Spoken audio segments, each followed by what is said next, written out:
This video will talk about teams, what it is, how to build one, how to be the best in one, how to know your role in one, and some of the other nuances of a team. My definition of a team is any group that is working toward a shared goal or purpose.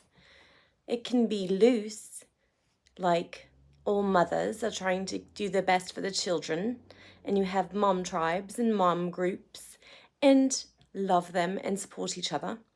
Or it can be very specific, as in the Air Force has a bunch of teams that have specific designs and roles that support their specific mission.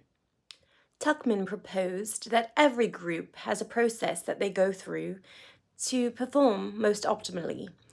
And basically, it appears in 5 stages. There's the forming stage, where everybody gets together. The storming, which is natural to have people know their boundaries, their roles, what they prefer, what they don't prefer. Then you norm, and everybody has this fluidity and general ease of process. And then you perform wonderfully. And as with all things, it comes to an end, and so they adjourn. There are different expectations, feelings, and many other things that go along with this group process of group development, but that is the gist of it. The next important bit is to know your role in the team dimensions. And I'm not talking about your job title. I am talking about the role that you play. Are you a creator? Are you a refiner? Are you an advancer? Are you an executor? Are you a flexor? Do you like to create things, have the ideas? Are you good at pushing them through to other people and getting them to adopt them? Do you refine them to make them better? Do you execute them and make it happen? Or are you able to go between them? It's very important to know what your strengths are so you know what your role is in a team. Any good team has all of them. Another important facet to understand is personality. There are many temperament type personality trait tests that are out there that can test your outgoingness, your extroversion, introversion, the agreeableness, neuroticism, so on and so forth. But it is important to know who you are and your unique fingerprint that you have to contribute to the team.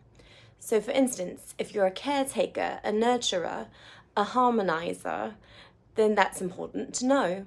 If you like to be direct, if you like to beat around the bush, if you like to do task-oriented things, or if you prefer to relationship build, everybody has a natural indication for which they prefer. So understand who you are, do a test. You can contact me and I'll help you do it, or use one of the many resources out there. The important thing is know what you contribute to a team and what your natural strengths are so that you can optimize them and use them and act in your strengths, which will be more self-confident, more self-aware, and just be better off. Every team also has positions of power or influence, and it's important to know what those are as well. There's reward power, there's referent power or influence, there's legitimate or positional power. So it's important to know what you have, because is a leader if nobody follows them? Probably not. So make sure you know what you have, information that you can give to people. Is it relational? Is it reward? Know where your power comes from, and that's how you can influence people as well, because people make any mission happen. Now remember, a team is not a team unless they have a shared goal or purpose. So you have to communicate that purpose in the shared goals and the vision and get people going in the same direction, or else you have an amassed cats that you're trying to herd, right? So you want to communicate that purpose very clearly, very directly, and make sure that people are on board. In teams, there will be conflict. A conflict is simply a disagreement or misunderstanding between people or groups. So make sure during those times you do the hard work of understanding what the actual problem is and then you work together to find a solution while respecting the relationship. Use your good manners and you'll get it done. To become team royalty with a group that you can be proud of and have an identity that brings people together, you definitely want to make sure that people are appreciated. Know the ways that they want to be appreciated. Is it words of affirmation?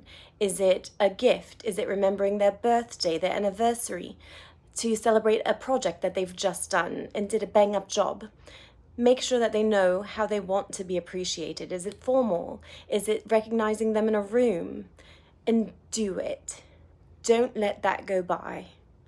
Then you want to make sure that people feel like they belong, that they're included, that they exist for a reason, that you want their strengths, you want their input.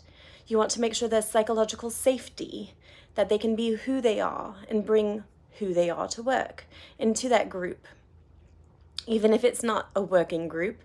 And then you'll have innovation, you'll have creativity, you'll have fun, and that is wonderful, all while getting the mission done, the purpose done together. So, I hope you know what a team is. I hope you know the development of it, the dimensions of it, the importance of knowing yourself and what you bring to the team, and some of those nuances to bring out your best so you have a royalty team.